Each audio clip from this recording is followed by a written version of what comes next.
Public affairs programming on Look TV is underwritten by the generous support of Pinnell's Restaurant, classic Italian American food since 1922, and Stored Tech, technology solutions for computers, networks, and phone.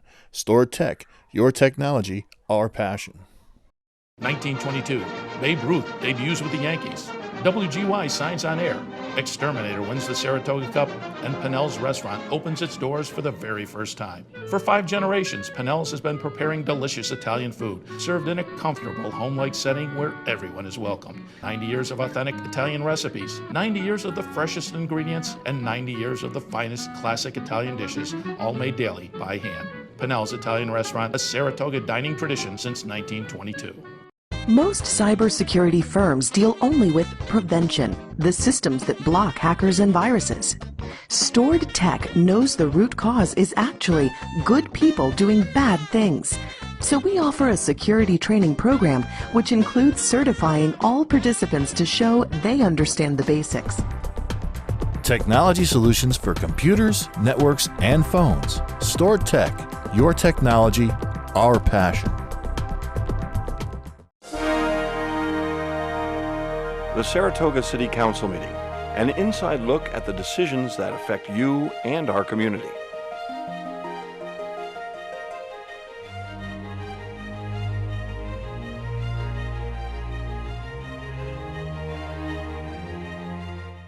Good evening. Welcome to tonight's City Council meeting. Today is July 6th. It is 6:55. We have one public hearing on the agenda this evening, and that is to amend Chapters 180 and 217 fee by resolution, and I'll turn it over to Commissioner Dalton. Thank you, Mayor Kelly. We do have a public hearing to amend Chapters 180 and 217 of the City Code. This is to remove fee amounts from the City Code and to allow them to be established from time to time by resolution of the City Council.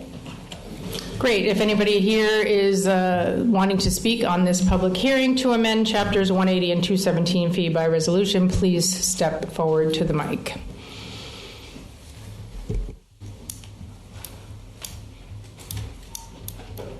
Doesn't look like we have anybody here for this. We'll be closing this public hearing and voting on it this evening. And at this time, we have about 4 minutes before we start our City Council meeting, so we'll check back in then. Okay, at this time, I'd like to call the meeting to order. Roll call, please. Present. Commissioner Madigan. Present. Commissioner Saratoga. Here. Dalton. Present. Mayor Kelly. Here. Supervisor Beat. Here. Supervisor Gass. Here. Please rise for the Pledge of Allegiance. I pledge allegiance to the flag of the United States of America, and to the republic for which it stands, one nation, under God, indivisible, with liberty and justice for all. Next on the agenda is our public comment period. I ask that you keep your comments brief, up to 2 minutes. Yielding your time to someone else is not allowed. Public comment period will continue for 15 minutes. Please be respectful and address the council as a whole. As a reminder, public comment is not a dialogue or discussion with the council members. However, at the end of the public comment period, any council member may respond or comment. Before we begin, please, when you come to the mic, state your name and the town or city that you reside in. If you'd like to public comment, you will approach the mic now, and you'll hear a bell that will go off when your time is up. Thank you. Hello? I think that's on. Does that matter? If it's on? It does matter. Okay, thank you. Hello, I stand here today as a concerned parent, Saratoga Springs longtime resident. And Can you state your name and municipality, yes, please? Julianne Lewis, City of Saratoga Springs. I stand here today as a concerned parent, Saratoga Springs longtime resident, and founder of a local nonprofit organization serving marginalized members of our community. I want to address the recent incidences of violence and your response to them. My son was the victim of one of these recent random acts of violence. He was assaulted and robbed near Eastside Rec Center when arranging to sell a t-shirt to another local teen. I'm disappointed with the response of the police department to this situation. He had some physical injuries and has certainly suffered emotionally as a result. My son was able to positively ID one of the perpetrators and his vehicle. Investigators have yet to make an arrest. This is a month later, and are still trying to ID all of the teens involved. And when I last spoke to Investigator Davenport, we were waiting on subpoenas from Instagram and Snapchat. While his personal injuries will heal over time, his relationship with other teens and the Saratoga Springs Police Department is damaged. Communication from the PD has been terrible. There has been little to no compassion or follow-up to see if my son is okay, to ask how the PD can support him. And when I asked why this wasn't happening, the answer I received from Lieutenant Robert Gilson was that, and I quote, "Customer service is not our strong suit." Let me repeat that. Your own law enforcement officials are aware of the fact that you do not handle the public well and have little to no skills in dealing compassionately with the public that you serve. I was given a number to call at the County Victims Advocate Center, but no other information to support my son's physical or mental health. As a result, he is now hesitant to cooperate with Saratoga Springs Police Department and is distrustful. He feels as though the public safety system does not really care about its local youth. And I want to turn now to remarks that were made by Assistant Chief Catone made recently about the violent incidences that have occurred. Whether or not my son's case is related to these other incidences of violence. That's time. Thank you. Yeah. Anyone else?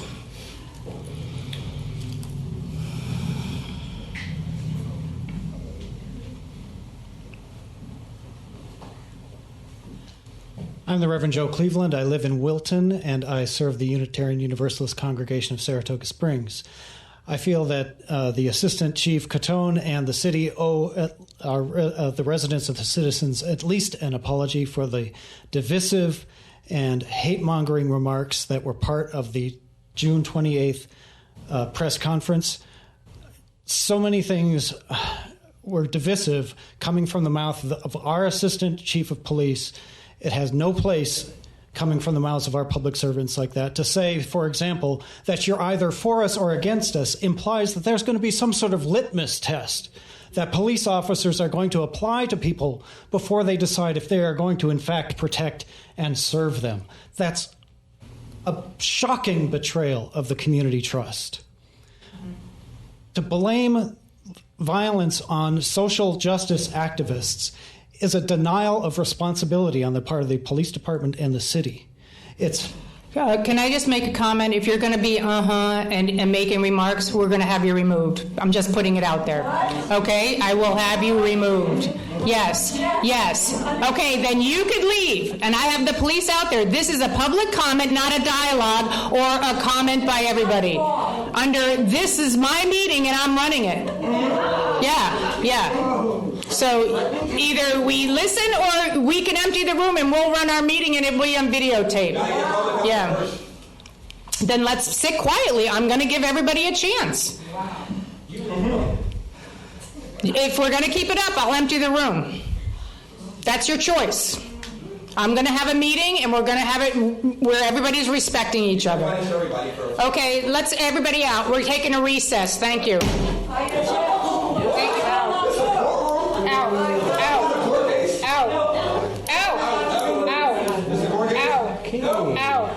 When everybody wants to behave, we'll come back. Not the law of this land. Sorry, Mom. No, you don't have to. That is not the law of this land.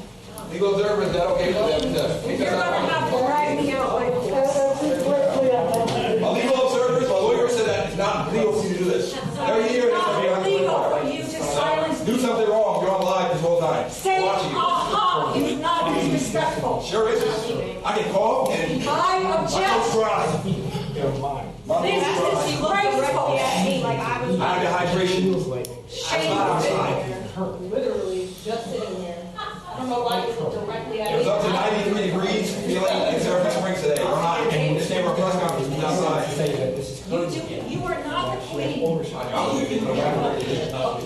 And I think that this man should continue to say what he's saying because he was actually. It's a man of the law. Let's give his respect. He was spitting and you were wrong. I appreciate the support from my community, and I think it's a sign that our community doesn't feel heard from our city. The meeting isn't on, so I'm just going to tell you, I'll call the meeting back to order, but I'm going to tell you. All right. I can't get, if nobody wants to respond, we could sit here. Do you have faith? I just want to know. You stand for the pledge. They say a lot of things about God in the pledge. And you're talking for me to the floor. Race baiting. I am ready to begin when everybody sits down. When everybody sits down, I will begin the meeting. Are you going to have a Just adjourn the meeting. Yeah. Okay, the meeting's adjourned. Thank you. Good. We're breaking the law. Thank you for showing your racism, Meg. We'll be here all day. I live here. Thank you for your support. And this is your response. You and I are friends. Great. We're going to continue on with this meeting. Thank you. Again, I'm going to have Reverend start over with your 2 minutes. And Tony, are you all set? Yes. Thank you. Go ahead, sir. Reverend Joe Cleveland. I live in Wilton. I serve the Unitarian Universalist Congregation of Saratoga Springs. Divisive rhetoric has no place coming from the mouths of our public servants and our elected officials. At the press conference on June 28th, remarks by the Assistant Chief and by the Safety Commissioner were divisive and hate-mongering. To imply that there's going to be a litmus test, you're either for us or against us, is a betrayal of the community trust. To blame supposed increased violence, there are no statistics available on this right now, supposed increased violence on social justice advocates, civil rights advocates, is a betrayal of responsibility on part of the city and a part of the police department. There are people in this community who are not heard. To simply proclaim that there are no racists here, that is a classic white fragility response to truth-telling. Your own city-appointed police reform task force, their work revealed a pattern of police treating people of color in our community more harshly, more strictly, with less compassion than other people in this town. I have always been treated with respect. Look at my white face. Look at my cisgendered male body.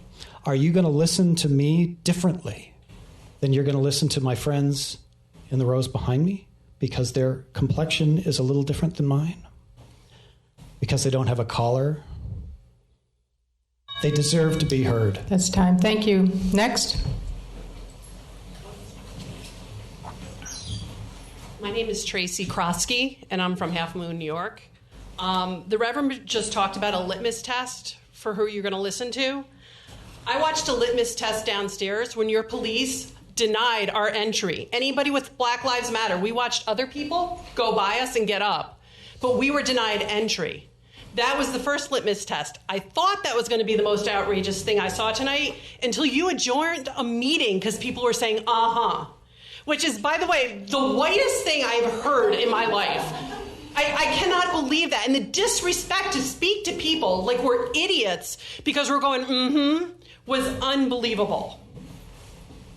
The recent press conference the Times Union editorial board the Times Union board said that Dalton and Catone used racist dog whistles.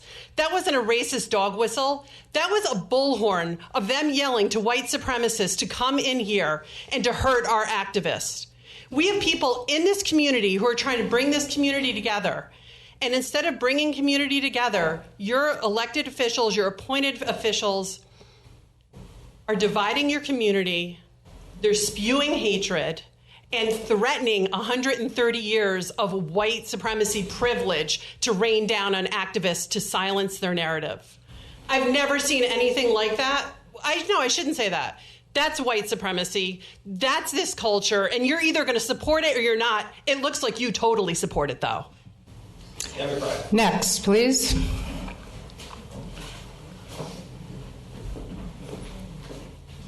My name's Louis Dempsey. I live here in Saratoga. This is easy, all right? All I want is not to have a sidewalk put in front of my house. Okay? I had to pick this night to come here and witness all this. But You got all right? You got I'm just trying to make a quick statement that we can work around this. We've sent emails, we've sent letters. Can you tell me the street that you're talking about, sir? Vanderbilt Avenue. Vanderbilt, okay. Yes. Okay. And I would like to talk and get into this, but there's other stuff going on. Okay, I know that we are discussing it, so we'll be in touch. Thank you very much. Anyone else?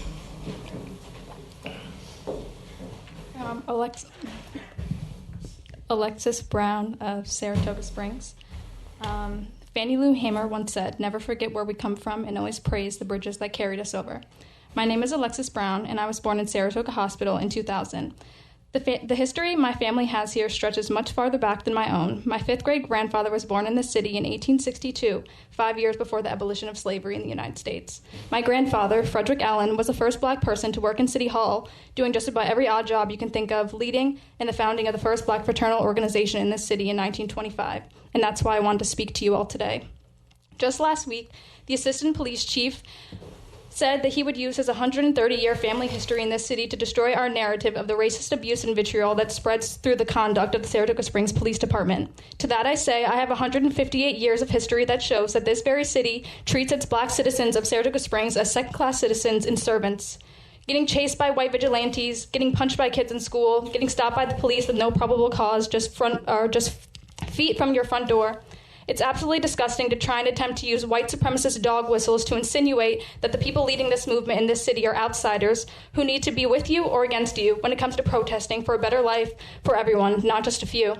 I'm standing here before you today because my ancestors had a voice but were not given the same opportunities that I now have. But for that, I want to thank them, because they built the bridge that carried me over to the other side. This city is changing, and it is time for our government to move on with it, not against it. So I demand an apology from the Saratoga Springs Police Department and the City Council, as I cannot address you all individually, for the use of such language and the dismissal of over a century-long concerns of the black community of Saratoga Springs. Thank you. Thank you.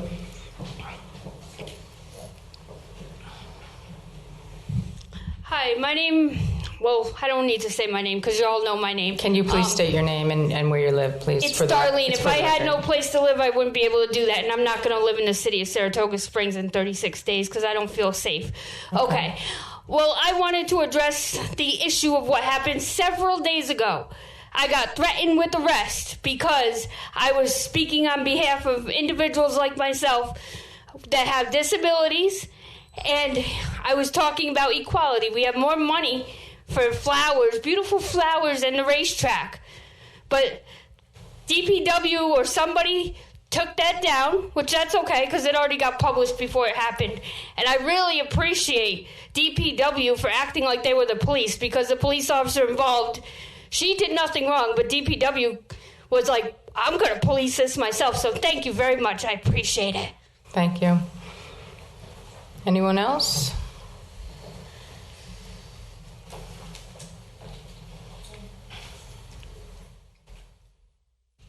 My name is Molly Davidson. I live in Saratoga Springs. I think that the City Council and the Police Department should issue an apology for Assistant Police Chief Catone's comments. You've heard details on why those comments were so wrong. They were clearly political. He should be reprimanded publicly, and he should issue an apology. I don't care how many years he has served. When somebody does something that is wrong, they should apologize. Apology is the only way that we can be assured that this will not happen again and that you understand that it is wrong. To try to gloss your way past it is just going to increase the distrust in this city. It wasn't just that he said he would stop our narrative, which is May I just interrupt for 1 second? 1 second. I know. I will start you over if you would like. Sir, you need to get back. Thank you. Just be behind the railing, please. Thank you.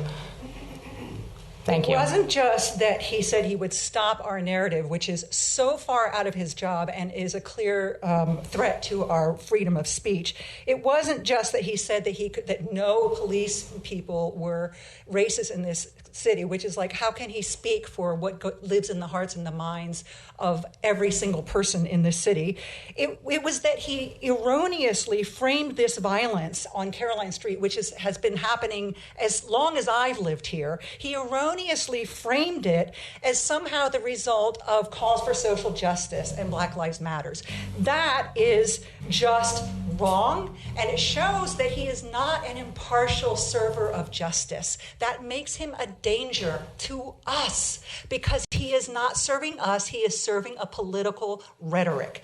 What I just saw here, what the council did here in trying to shut people down for saying, I want you to be aware that white culture doesn't do that call and response thing, but other cultures do. And what you said is basically our white culture is what we consider respectful, and anybody who acts differently than us is not respectful. That is racist. Thank you. Thank you. Now, anybody else? Samir Sangari, Clifton Park. I just want to talk about the recent press conference that was held last week with Robin Dalton and Assistant Chief Catone, where he blamed BLM and Albany gang members for the uptick of violence, scapegoating people fighting for injustice, using their voices, using freedom of speech, saying we carry weapons, which is a flat-out lie, and putting us in danger. This is defamation of character, saying we have guns, saying Albany gangs come here to sell drugs for twice the price, which is honestly a very strong statement with no proof to back to it. This is the narrative y'all are creating, and you have created an us versus them narrative, and you're creating division. Catone saying that he will use 130 years of his connections to end our narrative, which is an open threat. It's not enough to say that you're against racist, that you're not racist, because you don't know our experiences. You don't know my experiences on Caroline Street. You don't know our experiences in this town with the color of our skin. And SSPD hasn't even taken accountability for Daryl Mount, who was beaten to a pulp. And honestly, none of you even come to our events, so our community events with family and children and art making, so none of you would even know. But you see it on the news and the papers. You continue to silence us, just like we saw 10 minutes ago. And we demand an apology right now. And also, this mural is disgusting. Because Native people are still here. They're still alive. They're still with us. And they literally, not only did we build this country, but they did as well. And they died, and they were raped here. And this is disgusting. We need a Daryl Mount memorial right here. Thank you. Anyone else? Good evening. I'm Robert Millis of Saratoga Springs. It's been 8 days since these unfortunate remarks came from this room from Mr. Catone. I personally try to give him the benefit of the doubt. I don't know him, but I've since found out that we have a lot of common friends, and they tell me I should give him the benefit of the doubt. So I would hope that somewhere along the line we can do that. We can possibly get a forum where Mr. Catone, Ms. Dalton, some other folks can walk back, if you will, those unfortunate remarks to try to find some common ground. Thank you. Thank you. Anyone? Figueroa, Saratoga Springs, some lie and say Boston Spa. You know, we're here. We are here because of the statements made by your Commissioner of Public Safety. Chief Crook should also be held accountable as well, that he is apparently standing by these comments that they made and these divisive conversations that they had, race baiting, fear mongering. He hasn't denounced anything they said, neither have any of you guys at all. Nobody denounced anything they said. NICLU is going to be releasing a statement in the next few days against what was said, as well as the ACLU and other organizations as well. Big national organizations are looking into this as well because everybody was disgusted by what they heard. If you think that those comments that were being made were going to make us safe or make us do anything that's good for our community, it's not. It's the exact opposite. And when you're called somebody who's supposed to be a public safety commissioner, I live here, so I'm supposed to feel safe. And I don't feel safe by the comments that are made by a public safety commissioner and a assistant chief who was probably set up to do that and just wanted to let out all his stuff because he knows his tenure is almost up, so he has nothing to lose. He can put us in danger. He can threaten us with his 130 years of his family living here, which I don't care how long you lived here. You could have lived there for 10 years. You're still a citizen of this community. It doesn't matter. I didn't know you had to have a certain bar of, I lived here longer than you. I have old money. You have new money. Or you don't have any money because you're poor. Or homeless, as the homeless people that we had that's all over the street that we try to push away during the summertime as if they don't exist. Those are the people we are fighting for. We are trying to reallocate funds, yes, to more mental health work and more preventative to prevent violence, not react to the violence. Let's stop the violence before it actually happens. And we'd also like to see data and proof of any of these things that were said, because there's no proof to anything that was said whatsoever. And there's never been no justice for Darryl Mount, and there was no justice for Bobby Ford either. And that same officer, Cantone, was working when Bobby Ford was murdered by the police, as well as when Darryl Mount was murdered by the police. So why would we ever trust anybody like that? Thank you. Yep, thank you. Anyone else? Chandler Hickenbottom, Boston Spa. I also would like to address what was said at the press conference on the 28th. I just would like to comment on the uptick on violence. Just from my own experience and knowing anything about, criminology and statistics, you would know that if you're going to increase your police presence, that's also going to increase your violence in your community. So you should probably do a little bit of data checks on those types of things before you make big decisions like adding more police to your community. Also, you decided that you were going to add the sheriff's department, the same department that you blamed for what happened at the Back the Blue rally when they pepper sprayed and used pepper bullets and also used a lot of violence on your community members, and you put complete blame on them. You took no responsibility for that, and then now you want to put them on the streets with your community members, the same people that they hurt just last year, which makes absolutely no sense. If you care about any of the people that you supposedly protect and serve, you wouldn't be putting any of these people, the sheriff's department, anywhere near us. Clearly, you don't care about us or protect and serve us because you're making adamant threats about what you're going to do to social justice workers about how in the last 8 months, specifically what Cantone said, that he's going to change the narrative and that he's going to use his 130 years of white supremacy history to change the narrative. No, you're not. Thank you. Anyone else? Anyone else? Anyone else? Alexis, please. Adam Walker, Greater 518 area. So for a second... I'm sorry, I didn't get your name. Adam Walker, Greater 518 area. So for a second, let that all soak in. Now, y'all have made one statement that is truly troubling. This phrase, undesired people. Now, when you categorize people as undesired, you may be thinking that you're saying get rid of the C element in Saratoga, but we see through that. That's veiled racism. You cannot call black people an undesired group of people. It's simply wrong. And to touch on the 130 years, it's absolutely troubling that y'all would say that basically you would call upon all those years of history to use against people. You can't readdress things from the slavery era. By saying 100 years, you have in fact said a racist statement that you cannot go back from.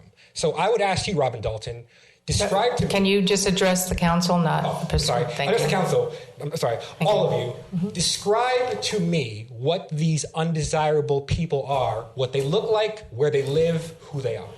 Can I actually answer that question? No, there's no dialogue here. There's no dialogue. So we're not in dialogue, so you can continue your comment. That was it. Okay, thank you. Anyone else? Okay, any comments from the council? Yeah, I'd like to make a brief comment. The term geographical undesirables was never used by me. In fact, it was asked by Robert Millis in Saratoga Flash News. What would we do to keep geographic undesirables from coming to this location? And I said we were not going to pick or choose who comes to Saratoga Springs. That's what I said. Okay, so this is not a dialogue. Okay, so this is not a dialogue. Do we have any other comments from the council? Not true. Then we are closing the public comment period. Thank you. I'll be calling you, Robin. Make sure you pick up. Okay, going on to, I opened it up to the council comments, I'm sorry. So the public comment period's closed. We are moving on to our agenda. Our first item on the agenda is a presentation on the update of the design for the fire station number 3. And I'll turn it over to Commissioner Dalton. Thank you. We have Sean from Huber Brewer here today who is going to give us an update. Sean, there he is, who's going to give us an update on the schematic design plan for fire station number 3. Welcome, Sean. Thank you for coming. Thank you. Thank you, Mayor Kelly and council members for having me here tonight. Can you hear me? Yes. Yeah. Yeah, just, and that mic is not very good.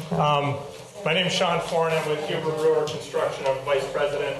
I manage the Division of Fire. I hope people. Frank, I love your suit. We'll see you soon. We'll be back. Thank you. Run for mayor, you already know. I'm retired. Robin, go. You'll lose. Trust me.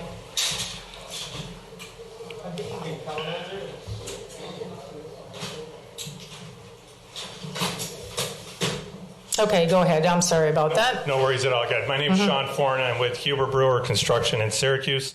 Vice President, I head up the Division of Fire Protection Services.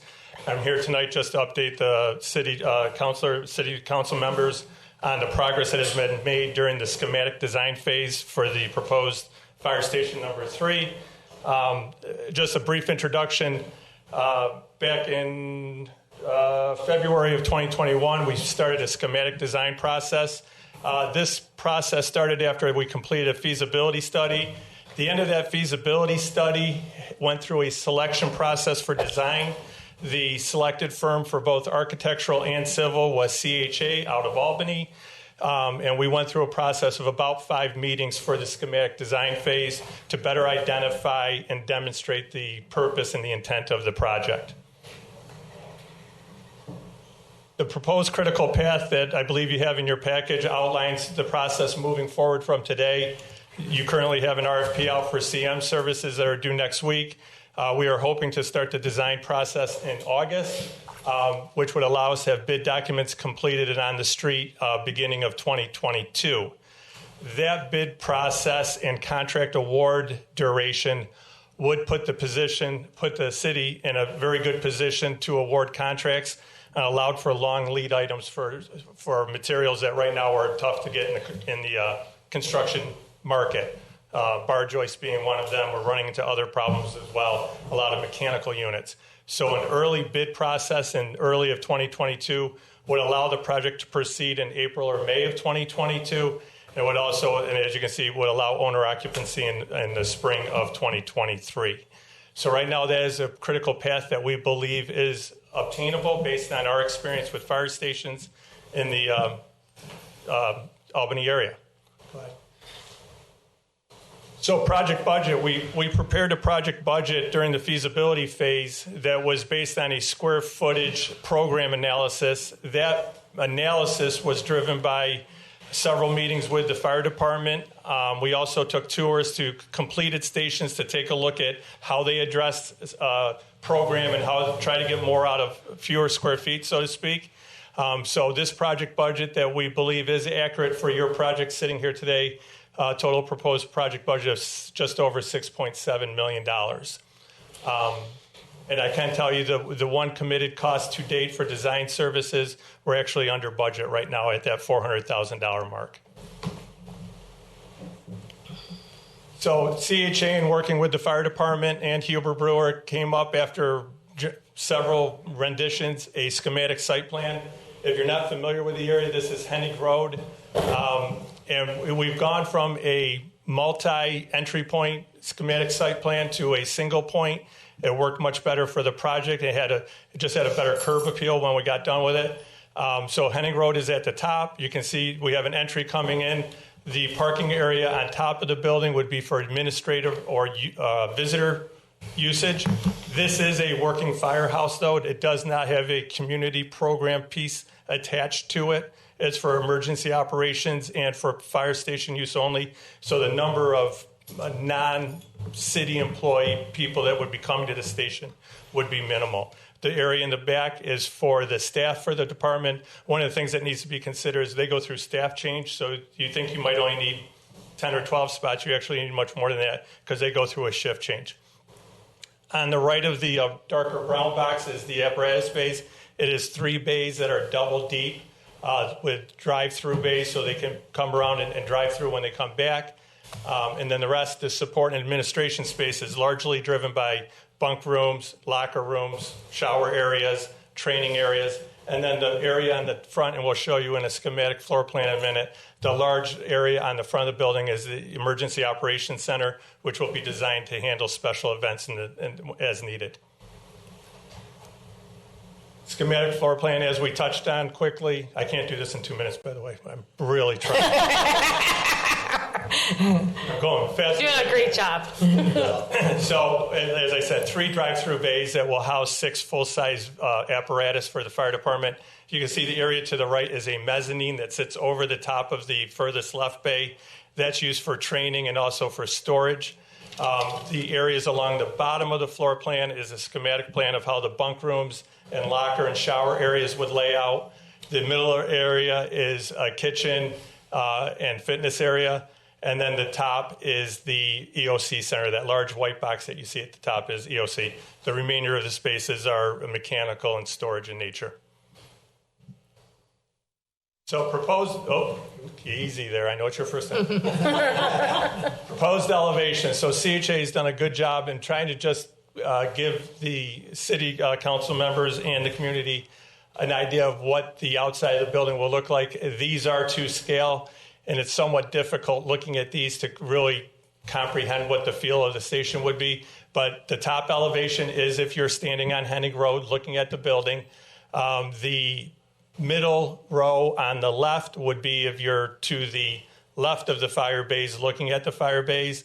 The one on the right would be if you're on the right of the building looking at the administrative office area. And then the bottom row is what the elevation would look like from the rear of the building. Go ahead. This, in my opinion, I'm a simple guy, construction guy. This gives you a much better idea of feel of what the building will look like. So it has the fire bays on the far left have a masonry veneer to them. That's a 50-year plus durable constructive material. And then as we work towards the administrative, we've gone with more of a hardy board, split face block on the bottom. And sorry, I'm not an architectural person, so I'm sure I'm not using the right words. But it's meant to try and blend in with the area. And to that note, CHA, working with Chief Dolan and Assistant Chief Dyer in Huber Brewer, we've gone to DRC for initial comments. They came back, I know, with initially 6 comments that they were looking for further development of the site of the design. We're scheduled to meet with them again tomorrow night. We think we can improve on all 6 of those items and come to a comfortable arrangement with them that will meet their needs and also meet the needs of the city from a budget perspective. Great. Thank you. 4 minutes? Yeah, that was pretty good. Thank you. I appreciate it. Any questions from the council? How many square feet is that? It's a good question. Sorry, it's 16,000 square feet. 16,000. Thank you. Yeah, as always, thank you for a nice, clear, crisp presentation. Yep, that makes sense. I appreciate it.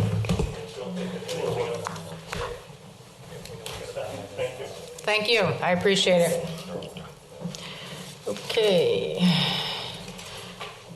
Okay, we will move on to the consent agenda. I move that the City Council approve the consent agenda as included with this agenda. This is a motion. Is there a second? Second. Any discussion? All those in favor say aye. Aye. Any opposed? The matter passes. On to the Mayor's Department. My first item is an announcement. The Independent Advisory Committee, New York State Reform, Police Reform, and Reinvention Collaborative Plan Report. I'd like to introduce Kim Galvin and Jason Golub, both here tonight, and they're both going to speak. So, Jason, why don't you start us off? Good evening, everyone. I'm Jason Golub, for those of you who I have not met before. Is the mic still on? Yeah, you have to talk loud. I'll speak closer to the mic. Okay. Jason Golub, Saratoga Springs. As you may recall, I was part of the Civilian Review Board. The Police Reform Task Force, and now part of the Civilian Review Board Advisory. The Civilian Review Board was one of 50 or so recommendations that we made as part of our Police Reform and Reimagination Task Force to this council in response to the Governor Cuomo's executive order. We spent approximately 7 months evaluating potential recommendations, and we determined what recommendations would be most impactful in advancing the needs of our community and reimagining police oversight in a way that built trust, transparency, and accountability. The Civilian Review Board was a key recommendation, albeit one that was met with some concerns and questions. CRBs at their best serve as check and balance on the exercise of police authority, which in turn fosters civilian trust, police transparency, and community engagement. However, while there are more than 200 CRBs across the country, many have been ineffective in furthering that goal, which has raised concerns over whether or not a CRB will be impactful and effective in our community. The purpose of our CRB Advisory Committee is to evaluate those concerns and the questions raised by this council in response to the task force recommendations. You'll also evaluate cities where there are CRBs and where there have been successes with CRBs in order to understand what they've done that have allowed them to be successful. And we'll build off the work completed by the task force and provide the City Council with a detailed plan for how to best implement a CRB in our community in a way that will be supported, legal, and impactful. In terms of limitations of our work, I'd like to highlight that we are not providing the City Council with a new recommendation concerning whether or not a CRB should be implemented. I do not believe it is the place of this advisory committee to undo the work of the Police Reform Task Force, who worked for many months at the direction of this council and closely with the public, interest groups, and the police. I believe our role is to provide the council with research that will allow you to confidently implement a CRB that makes sense. What I do not want for our city is a CRB in name only that ultimately does not meet the goals for which it was intended or provide an added level of oversight around potential wrongdoing. CRBs can protect civilians and members of the police force. They can also be a giant waste of money and do more damage than good. It is critical that we get this right for our community, and that is where our focus will be. In terms of a timeline, my goal is to provide a report to both the community and the City Council no later than early October 2021, with monthly updates until then. At that time, I would recommend allowing me and Kim to walk through our research with the City Council and answer any questions you might have. Over the course of the next few months, we will undertake the following steps. As I mentioned, we will examine similarly situated cities that have successfully implemented a CRB. The goal is to speak to those cities who have found success and understand their process of implementation, scope of their CRBs, legal hurdles, what happens to recommendations from the CRB, and both the community and police department involvement in standing up and supporting the CRB. It is critical for us to understand what makes CRB succeed or fail before we develop our path forward. Using new tools and better structuring to avoid past problems with effectiveness is important for making CRBs better at the police accountability they're intended to address. We will also develop a proposed implementation framework, including potential scope of the CRB's power, budget, and legal charter issues. And finally, we will develop a framework for a 2-year CRB pilot program, again including budget, staff, scope of CRB powers, and community engagement and support. The totality of our research will be provided to the City Council and the public. It will then be up to the City Council to determine what to do with both the recommendations of the Police Reform Task Force and the CRB Advisory Committee findings. I would like to close by saying that a CRB is only one component of police reform. Transparency and accountability that, if done well, will make Saratoga Springs safer for everyone. I believe a CRB can be an impactful element of police reform, but one that will only succeed if we work closely with the community, the police department, and the city council to develop something that everyone can support. Everyone has to come to the table for this to work and for our community to heal. We have seen where continued divisiveness has gotten us, and it is nowhere good. Thank you. Thank you. May I ask a quick question? So it was my understanding that you were going to facilitate the implementation of all 50, or are you just working specifically on the Civilian Review Board Yes, piece? so I was speaking to the Civilian Review Board piece. Okay. Kim will speak to the other. Gotcha. 49. Thank you. Yeah. Appreciate that. On the other 49, yes. No pressure, Kim. Thank you. Okay, Kim, thank you. Kim Galvin.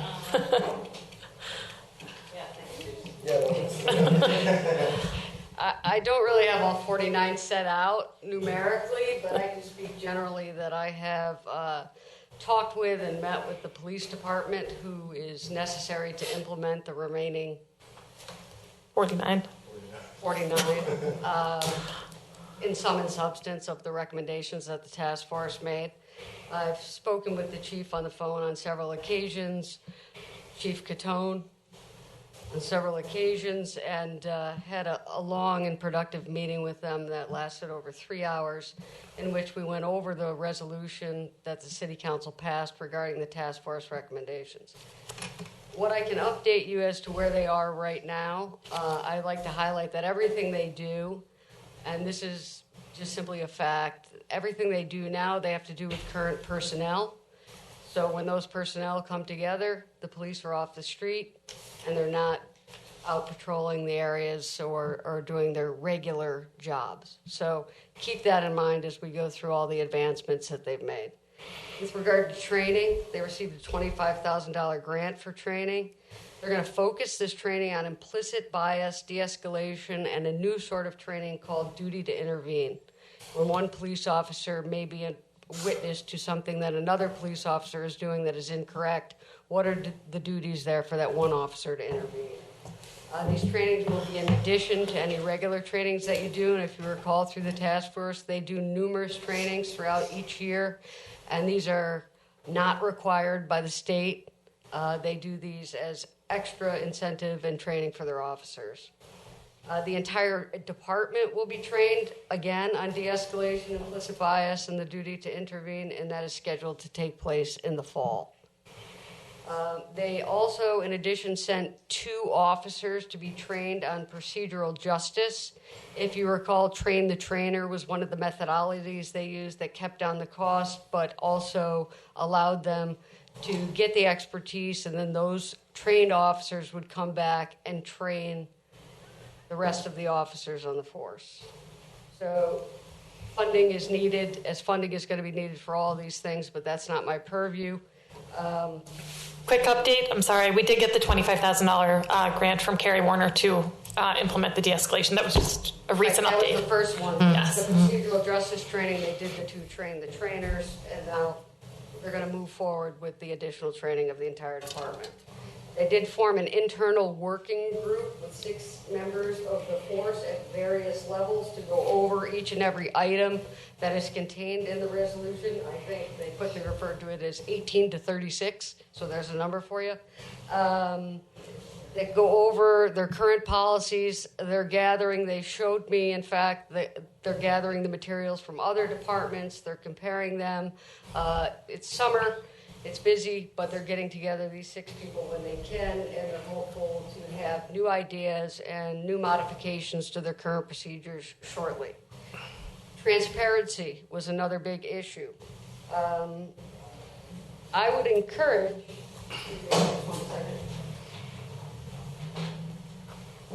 that people that are concerned with transparency look to the police's annual report that they submitted in December. It is significant, it is long, it is filled with data. It is filled with data on domestic violence cases, overall use of force, broken out by gender, age, complete crime statistics. I had not seen this when I looked for it. It's difficult to find. If you're looking, it's in with the regular traffic report and the fire department report, but it is a significant enhancement to the normal reports that the police department provides. which leads you again to transparency and technology. The police department has met with an independent company to try to build their own website. They believe that if they have access to and can upload things more routinely and quickly, they can get the information out to the public and to the elected officials in more real time. They also explained that the city council is currently upgrading their website, so that may be another possibility. But you can't deny that if there was a page set for the fire department and the police department, people wouldn't have to quell through so many documents in each department to find exactly what they're looking for. They also are going to request that they be provided funding for a data analytics person. When you look through that report of 40 plus pages, you'll see there's a lot of pie graphs, statistics, charts, and like I said, the police officers themselves or the command staff are in charge of doing that. Only some have the ability or the talent. I personally would not have that ability. So again, it takes some time to put those things together. They also reference certain reports they have to give to the state every month, and it would be easier just to upload those particular items onto their own website if they could control it. They talked about a new proactive measure, not relatively new, not completely new, for the homeless calls, where transitional services, Code Blue, and SOS are proactively reaching out to the homeless communities in an attempt to try to quell down or deal with any potential problems that may happen, and try to prevent them, cut them off at the pass, if you will. The police department will only attend or dispatch to those calls if requested to do so by one of the agencies that I believe we all agree are most suited to deal with those situations. In addition, the chief has met with the Saratoga County Mental Health Department to figure out the best ways to address the increasing mental health type calls, and they have a PSA posted to inform the public of resources available for those things. The mission statement is in the process of being updated. The new complaint form has been sent to the city for posting. Community police type interactions they did not speak about, but I looked through their social media pages to see spending the day with care, students sponsoring little leagues, ice creams, giving out bicycles, a lot of the things they didn't tell me about, but I know that they have been out there in the community doing those sorts of activities as well. The thing that I found, in my opinion, most important was the reorganization of their police department. They actually created a professional standards department, if you will. They created a professional standards, used to be called internal affairs. You see it on the TV shows all the time. The cops that police the cops. I think professional standards is a nicer, less angry way to say that. They took one lieutenant and they made that their full-time job.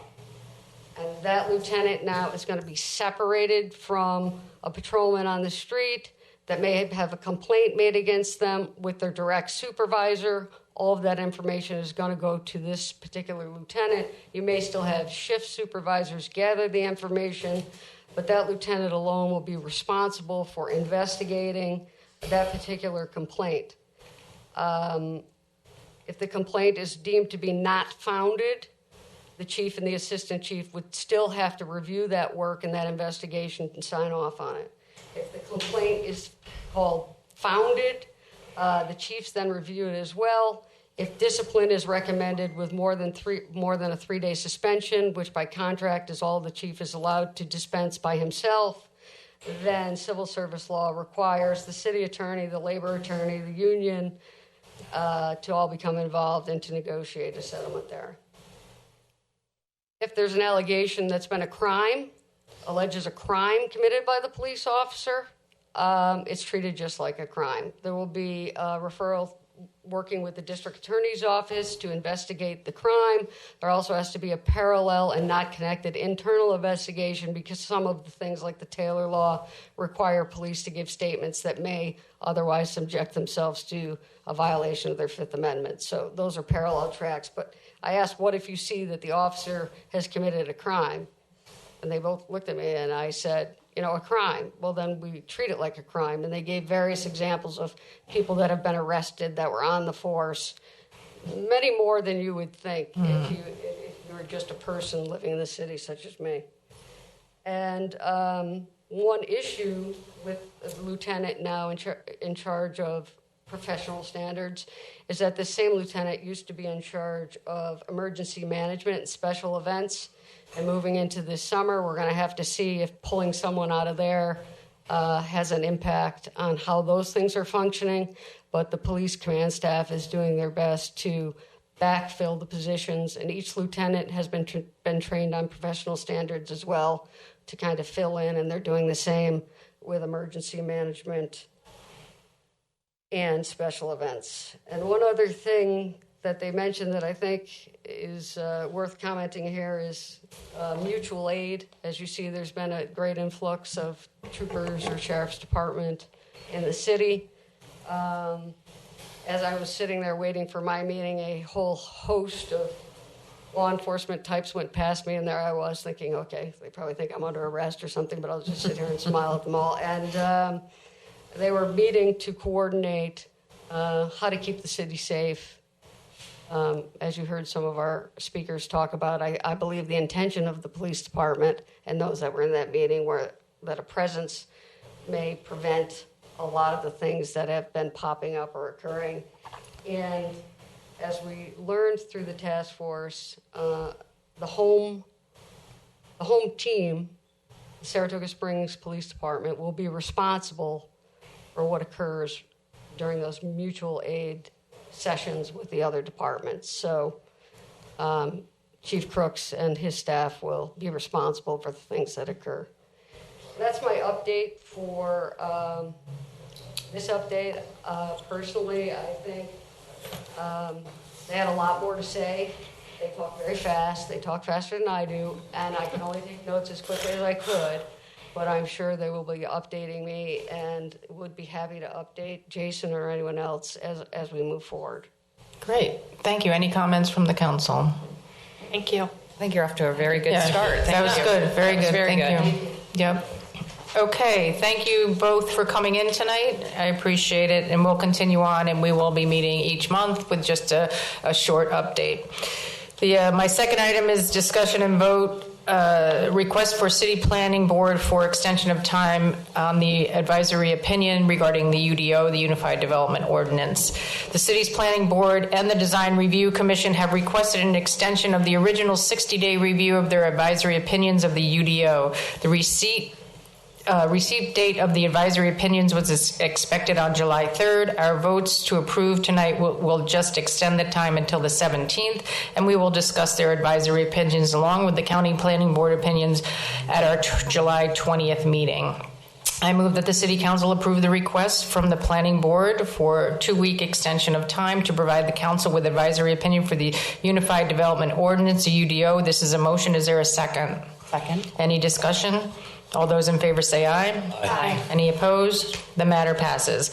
My third item is discussion and vote request for Design Review Commission for extension of time on advisory opinion for the Unified Development Ordinance, the UDO. I move that the City Council approve the request from the Design Review Commission for a 2-week extension of time to provide the Council with an advisory opinion for the Unified Development Ordinance, the UDO. This is a motion. Is there a second? Second. Any discussion?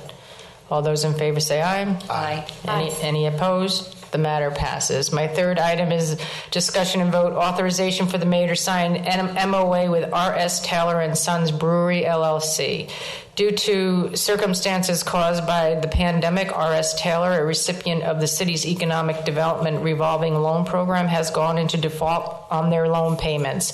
The proposed memorandum of agreement outlines a temporary repayment agreement which will expire in December of this year. At that point, the business's finances will be reevaluated and a permanent repayment agreement will be negotiated and presented to the City Council for approval. I move that the City Council authorize the mayor to sign a memorandum of agreement with R.S. Taylor and Sons Brewery, LLC. This is a motion. Is there a second?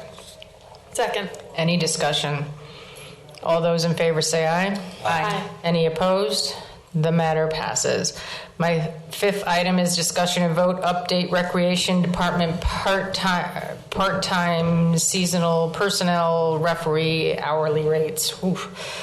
I move that the City Council increase the 2021 Recreation Department time seasonal personnel referee hourly as follows. Increase rate for Camp Saratoga counselors from $12.50 to $14 an hour. Increase rate for returning Camp Saratoga counselors is $14.25. Increase rate for returning youth parking supervisor from $14 to $15 an hour. This is a motion. Is there a second? Second. Any discussion? All those in favor say aye. Aye. Any opposed? The matter passes. My next item is discussion and vote to accept a donation from Saratoga Springs Friends of Recreation Community Foundation for Camp Saratoga in the amount of $1,000. I move that the City Council accept the donation in the amount of $1,000 from Saratoga Springs Friends of Recreation Community Foundation for Camp Saratoga. This is a motion. Is there a second? Second. Any discussion? All those in favor say aye. Aye. Any opposed? The matter passes. My next item is discussion and vote, accept the donation from Hawley Foundation for Camp Saratoga scholarships in the amount of $25,000. I move that the City Council accept this donation of $25,000 from the Hawley Foundation for Camp Saratoga scholarships. This is a motion. Is there a second? Second. Any discussion? Thank you to the Hawley Foundation. That's an incredibly generous donation, and it's going to make a lot of kids really happy this summer. Yeah. All those in favor say aye. Aye. Any opposed? The matter passes. My eighth item are appointments to the Design Review Commission. I am appointing Karen Cavada to the Design Review Commission for the term effective today and expiring June 30th, 2026. Karen has served on the DRC previously, and I'm pleased to welcome her back. She is replacing Leslie Meacham, whose term ended 6/30/21, and I'd like to thank Leslie for her service to the DRC. I am reappointing Chris Bennett for the term effective today, expiring June 30th, 2026. Thank you, Chris, for serving again. I am appointing Tad Romer, who has been an alternate member, to finish the term of Sean Smith, effective today, expiring June 30th, 2023. Sean recently resigned, and I'd like to thank him for his service to the DRC. Finally, I'm appointing Jeff Gritzovich as an alternate to the Design Review Commission for the term of July 6, 2021 to June 30th, 2023. Jeff is currently a project manager for the New York State Canal Corporation Design Bureau. He has degrees in public administration and regional planning. He lives in Saratoga for the last few years, and he has now recently purchased a home here.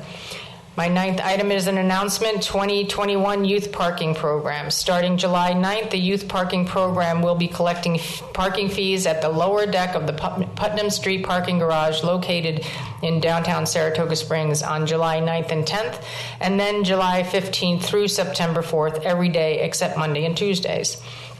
The program, which is operated by the City of Saratoga Springs Recreation Department, raises money to help support Recreation Department programs. The program also collects fees at the corner of Wright Street and Jackson Street during the track season. A complete list of fees and dates can be found on our website. And that concludes my agenda. I'll turn it over to Commissioner Frank in accounts. Thank you, Mayor. The first item is discussion and vote. Adopt resolution to extend outdoor seating to midnight, October 30th of this fall, 2021. The current resolution for outdoor seating expired at the end of June. We have worked with City Attorney Vince DeLeonardis and the committee that ad hoc committee that we put together to extend the outdoor seating to midnight, October 30th, 2021. Therefore, I move for the City Council to adopt the resolution to extend outdoor seating to midnight, October 30th, 2021, as included with the agenda, and that's a motion. Is there a second? Second. Any discussion? I think it's great that we're extending. Thank you. Thanks a lot to Vince and the committee. They did a lot of hard work. Thanks. All those in favor say aye. Aye. Any opposed? The matter passes. Thank you, Mayor. The second item is discussion and vote, authorization for Mayor to sign contract with Adirondack Cabling, Inc. The contract attached to the agenda with Adirondack Cabling is for additional security measures. I move to authorize the Mayor to sign the contract with Adirondack Cabling, Inc. as included with the agenda. This is a motion. Is there a second? Second. Any discussion? All those in favor say aye. Aye. Any opposed? The matter passes. Thank you, Mayor. The third item is award of bid extension to Surplus Chemical for sodium hypochlorite. Upon the recommendation of the Department of Public Works, I move to extend the award of bid to Surplus Chemical for sodium hypochlorite for an additional year under the same terms, conditions, and price as in bid 2020-12. And that's a motion. Is there a second? Second. Any discussion? All those in favor say aye. Aye. Any opposed? The matter passes. The fourth item is I'd like to set up a public hearing for a capital budget amendment for the city security measures for streetscapes and city buildings. I'm setting a public hearing for, hopefully we can do it for the next city council meeting on July 20th, 2021 at 6:55. The fifth item is award of bid, extension of bid, HVAC services to BPI Mechanical for DPW. Upon the recommendation of the Department of Public Works, I move to extend the award of bid for surplus chemicals for sodium hypochlorite for an additional year under the same terms, conditions, and price as in bid 2020-12. And that is a motion. Is there a second? Second. Any discussion? All those in favor say aye. Aye. Any opposed? The matter passes. Number 6 is discussion and vote merit to forward Weibo Plaza commercial PUD amendment to the city and county planning boards for an advisory opinion. Before, I'll just read this briefly and then I'll bring the city attorney up. We received an application for a zoning text amendment regarding a parcel of land on Weibo Ave located right behind Kohl's. The council needs to decide if it has merit for review by the city and county's planning board. So before I make my motion, I just wanted to bring the city attorney up to go over that. Sure. Thank you, Commissioner.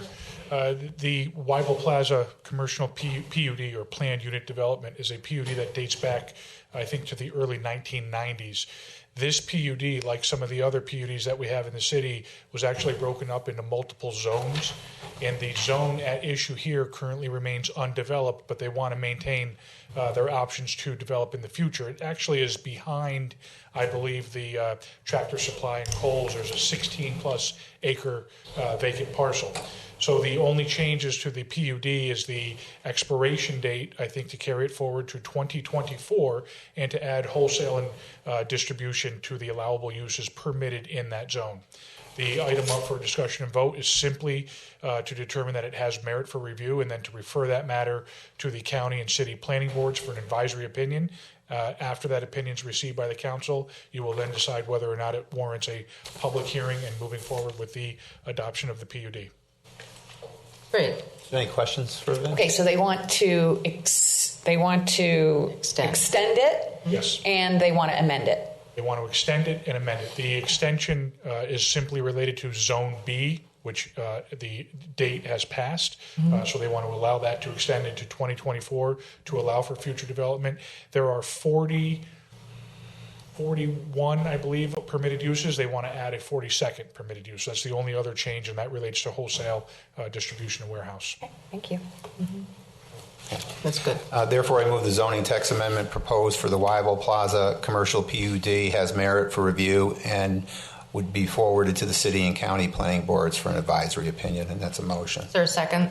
Second. Any discussion? All those in favor say aye. Aye. Any opposed?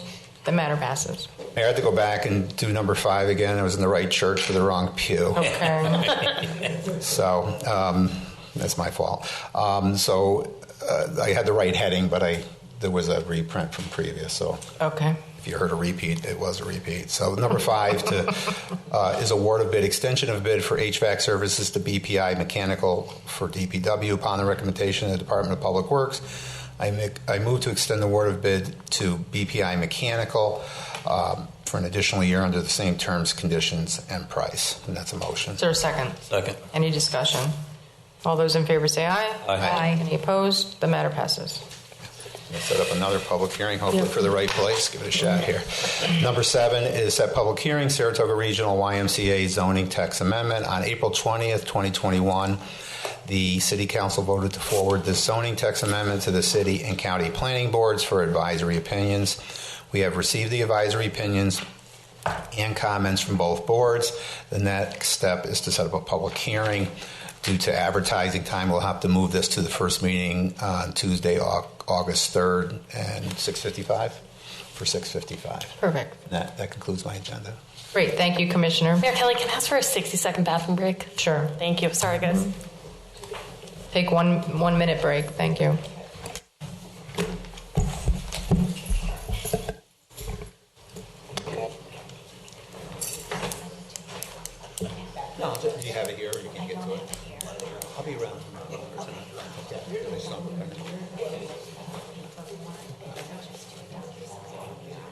Okay, whatever's easier for you guys. So we're not, so we don't have the big blue thing anymore, have we?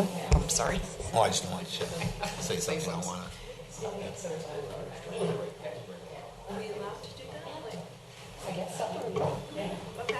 They gonna fire me.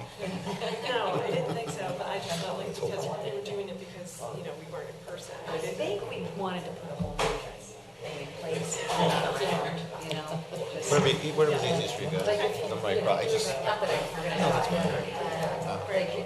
have a meeting from 9 to 10, then I'll be from 10 to noon in my office. I can run over. Okay, let's move on now to Department of Finance. Commissioner Madigan. All right. Thank you, Mayor. The first item on my agenda is an update on city finances. This has been an ongoing report on city revenue, expenses, and cash flow, as well as the status of federal and state funding. Tonight I'll focus on the 2021 mid-year budget amendments submitted pursuant to the approved recommendations voted on unanimously at the 6/15/21 City Council meeting. Estimated revenue is very strong, stronger now than when the 2020 budget was actually adopted. The 2021 mid-year budget amendments total an estimated $2.3 million, and again were approved unanimously at our last City Council meeting on June 15th. They included the following. I'm going to review them because then we're going to actually do the amendments.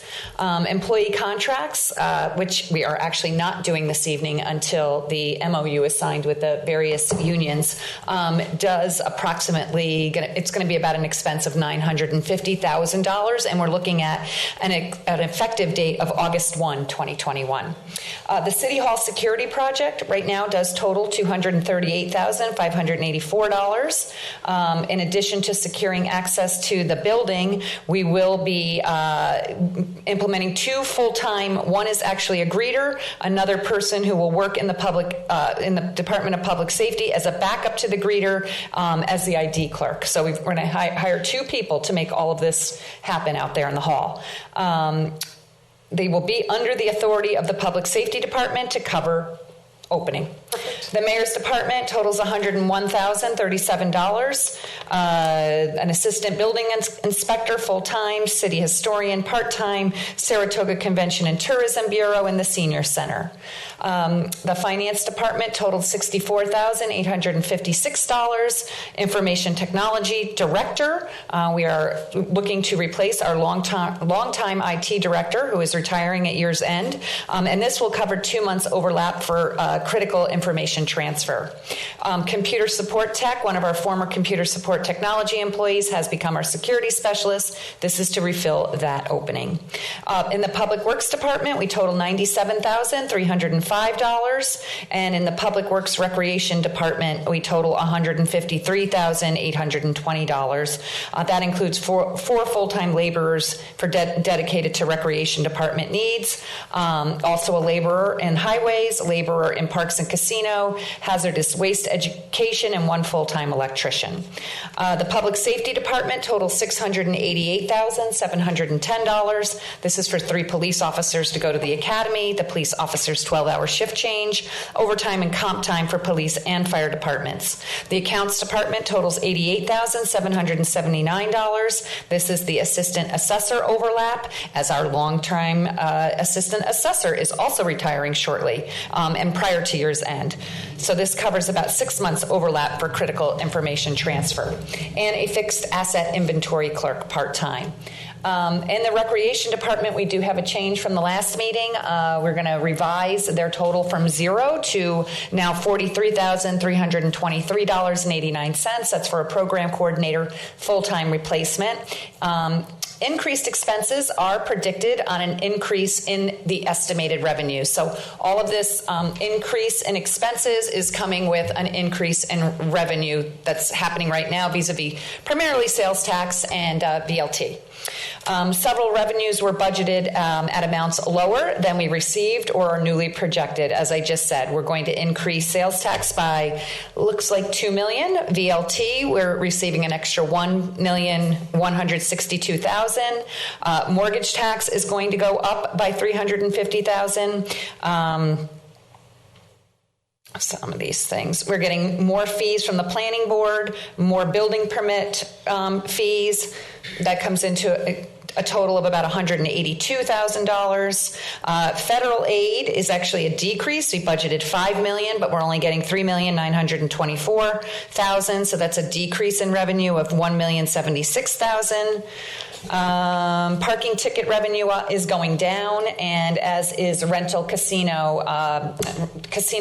Rental is down approximately $48,000. So the total increase in revenue is $2,686,851. We are experiencing the positive results of working together through the financial challenges of the pandemic economy. We have managed to protect essential services, maintain financial stability. We received an outstanding bond rating once again, AA+, and now we can move forward with revising the 2021 budget, which was always our plan if indeed things started to turn around.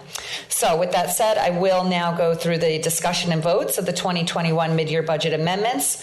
Again, these do not include the budget amendments required to cover the employee contracts. These will occur once the MOUs with each union have been agreed to and voted upon. So each type of amendment, payroll, benefits, and regular, are required to be grouped and presented separately. So with that, item number 2 is a discussion and vote, 2021 mid-year budget amendments, payroll. These are amendments to payroll and Social Security lines to cover the hiring costs associated with the 2021 mid-year budget amendments, including items for every department as I just described.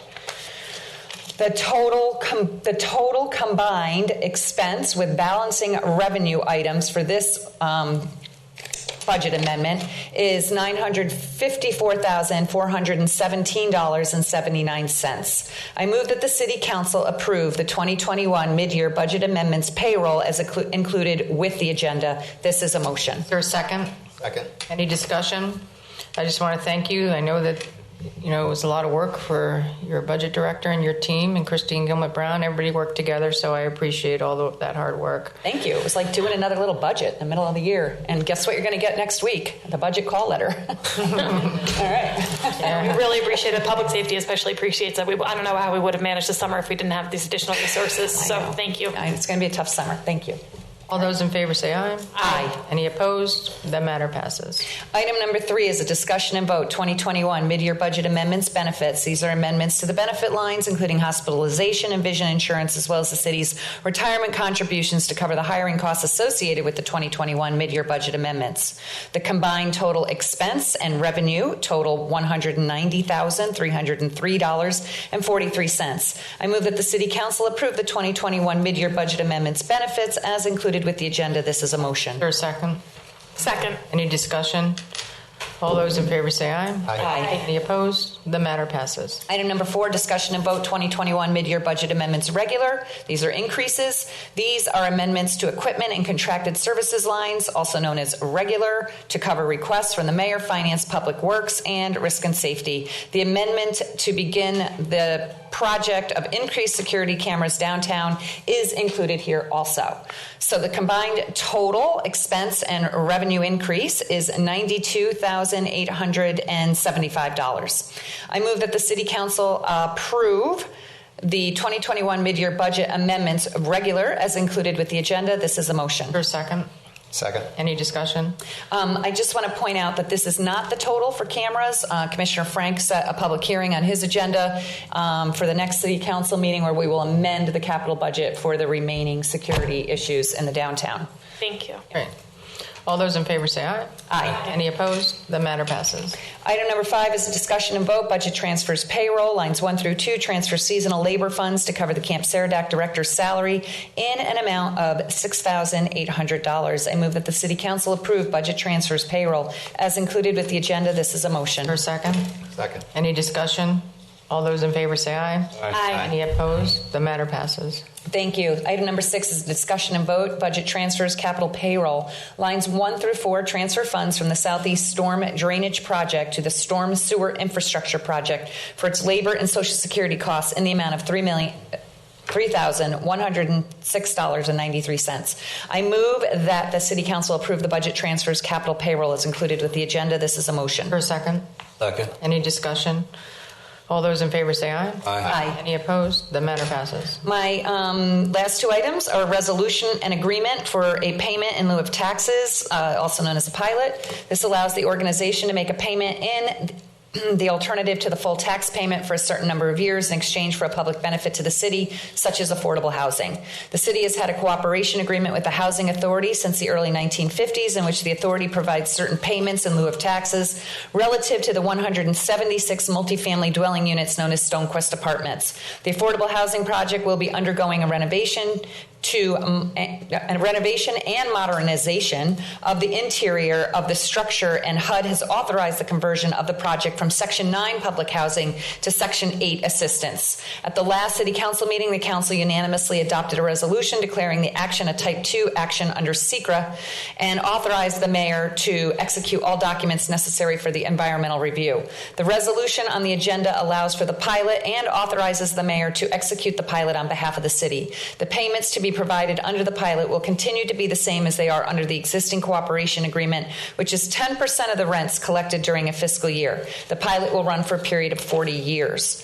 The city attorney worked on this with Tony Papaluzio, the assistant assessor in the accounts department, and Christine Gilmet-Brown, the director of finance in the finance department, developing the pilot with the housing authority. Vince, I don't know if you want to add anything. I think I covered it, but you're welcome to. Couldn't have said it better myself, but if there are any questions, I'd be happy to address them. No, I'm good. All right. So that was the explanation now for my motion. Item number 7, discussion and vote, resolution authorizing new cooperation agreement for Stonequist Apartments. This is a motion. Is there a second? Second. Any discussion?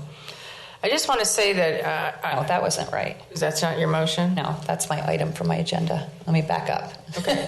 There you go. Sorry. 1 second. 1 second. Here's the motion. That was my item number 7.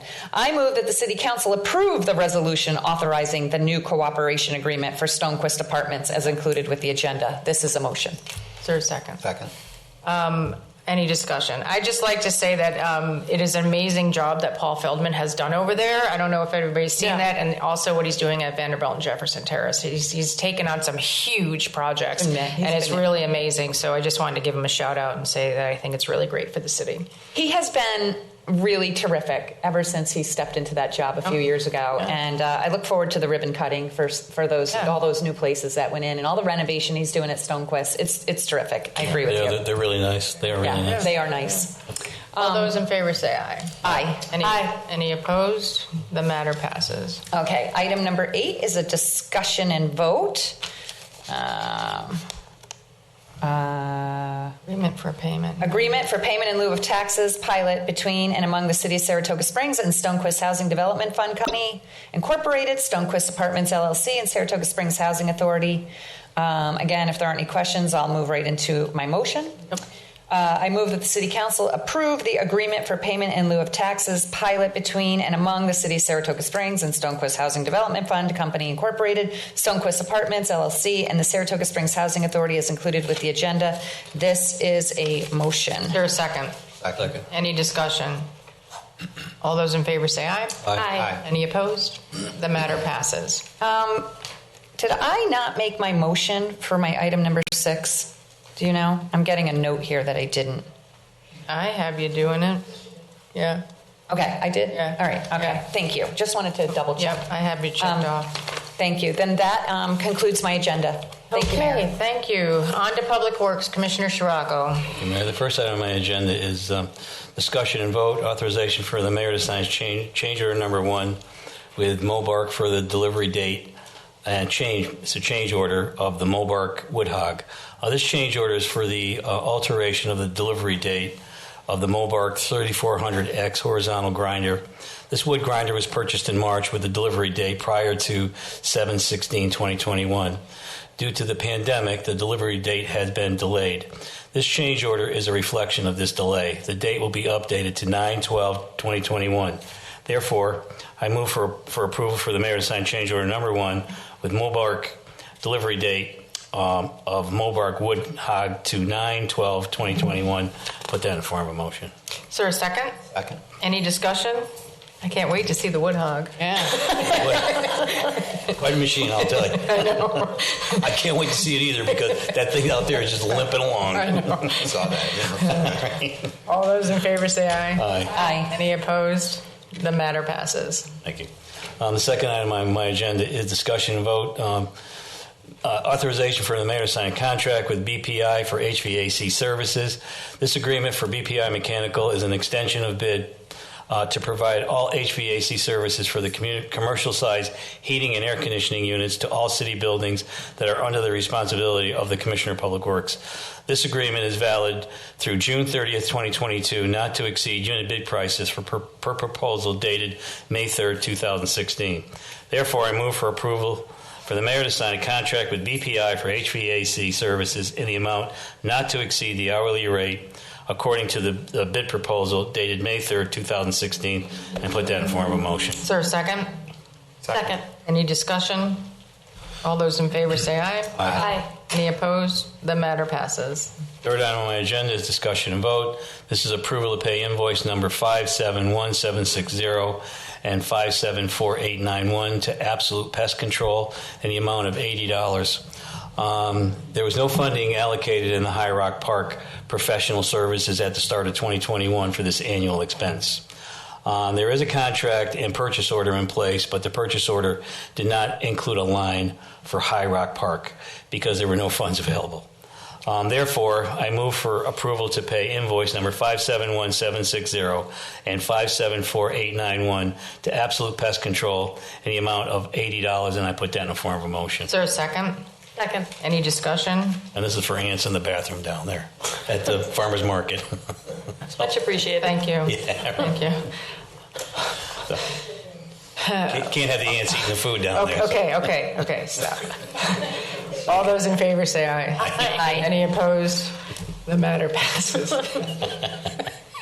Fourth item on my agenda, discussion and vote, approval to pay invoice number G07614, G07660, and G07661 to Bobcat of Saratoga, LLC in the amount of $5,555. The Department of Public Works recently installed a new stormwater main on Stewart Street. Designated engineering reports identified areas of the job site that would encounter ledge rock.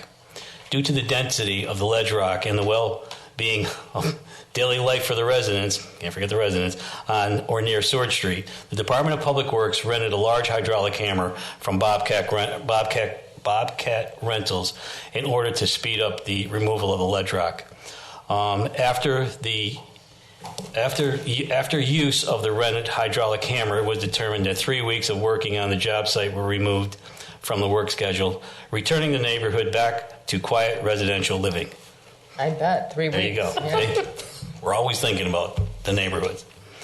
Therefore, I move for approval to pay invoice number G07614, G07660, and G07661 to Bobcat of Saratoga, LLC, in the amount of $5,555, and I put down in form of a motion. Is there a second? Second. Any discussion? Nailed it. All those in favor say aye. Aye. Aye. Any opposed? The matter passes. Number 5, discussion and vote. Accept donation from Ruin Realty in the amount of $164.14. Ruin Realty has graciously donated $164.14 to the flower beautification on Broadway. This included black mulch, weed block fabric, and 4 24-foot plant containers. I would personally like to thank Ruin Realty for their generous donation. Therefore, I move for approval to accept a donation from Ruin Realty in the amount of $164.14 for the flower beautification program. And I put that in the form of a motion. Is there a second? Second. Any discussion?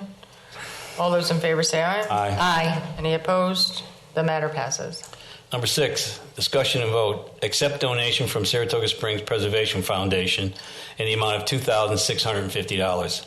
The City of Saratoga Springs will be accepting a donation of $2,650 from the Saratoga Springs Preservation Foundation to replace a stolen baluster from the architectural surround of the Spirit of Life and Spencer Trask Memorial. And I want to personally thank the foundation for its generous donation. And I did speak to Sam, and she said that Adirondack Trust was involved in this too, so I want to thank Adirondack Trust for doing it too. This gift will help ensure that the beauty of the Spirit of Life and Spencer Trask Memorials is maintained and can serve as a reminder better days are ahead. Therefore, I move to accept a donation from the Saratoga Springs Preservation Foundation in the amount of $2,650 to replace a stolen baluster on the Spirit of Life, and I put that in form of a motion. Is there a second? Second. Any discussion? All those in favor say aye. Aye. Any opposed? The matter passes. And I just want to add, down in the Spirit of Life area down there, Preservation has got some volunteers down there to do some weeding, some cleaning out down there, and they've done a great job down there. They've been a big help to us because obviously, we're short-staffed in the park and kind of moving people around, and they've done a great job down there. So kudos to them. I think if you go down there, you'll see the work that they've done. Great. So especially in the area of the Spirit of Life. So it's all good. Number 7, discussion vote. Authorization for the mayor to sign structural easement with West Avenue Development, Saratoga, LLC for 116 West Avenue. The easement was recently recommended by the Real Estate Committee. It concerns 2 small encroachments by a building overhang and a sculpture/seating area into the right-of-way on West Avenue. The Department of Public Works has no issues with the encroachment as finally shown. Therefore, I move for approval for the mayor to sign structural easement with West Avenue Development, Saratoga, LLC for 116 West Avenue, and I put that in the form of a motion. Is there a second? Second. Any discussion? I don't know if anybody has any questions. Tony's here, but it's basically inches into the right-of-way. Yeah, Just good. real quickly, Tony, if you want to. Very briefly, a simple, straightforward easement. Real Estate Committee has approved it. I sent you a memo showing the plan and showing the easement agreement. Any questions, I can take them. Otherwise, it's all yours. Thanks, Tom. Thanks. Any questions? All those in favor say aye. Aye. Any opposed? The passes. And my last 2 agenda items are just an announcement. One is the Stewart Street drainage improvements, which is nearly complete. The drainage improvements performed by DPW are nearly completed on Stewart Street. The improvements are the result of a neighborhood flooding issues on Stewart and Van Doren Streets. Residents communicated to DPW on May 2019 in an engineering study identifying drainage solutions. The engineers' opinion are probable construction cost estimates that improvements would cost $632,000. After reviewing the report by Barton LaJudas, DPW Commissioner, Deputy Commissioner Joe O'Neill, and the city's engineering staff recommended that the work be performed in-house by utilities department crew. With DPW performing the work internally, the current expenditures equal $63,824.64, with the anticipated remaining cost less than $10,000. Not only does this project resolve a long-standing flooding issue that has only gotten worse over time, but with DPW performing the construction work, taxpayers have gotten their money's worth. At a fraction of the estimated cost, this neighborhood will have significantly improved drainage. The addition of a storm line connected to a live line on Church Street, drainage structures, and curbs were all part of the work completed by DPW. The final phase, when the stormwater infrastructure is installed, will be to pave the roadway with CHIPS funding at no cost to the taxpayers. Again, we appreciate the cooperation of the residents in the neighborhood as the work has been disruptive, but this will hopefully solve the long-term flooding issues for a great final project. And again, I just need to note that there still is a little more work to be done up there, but I guarantee it won't be as loud as knocking that bedrock around out there. That's long overdue. That was, Yes. That was good. That came out to be a nice project. Yeah. Yep. That's terrific.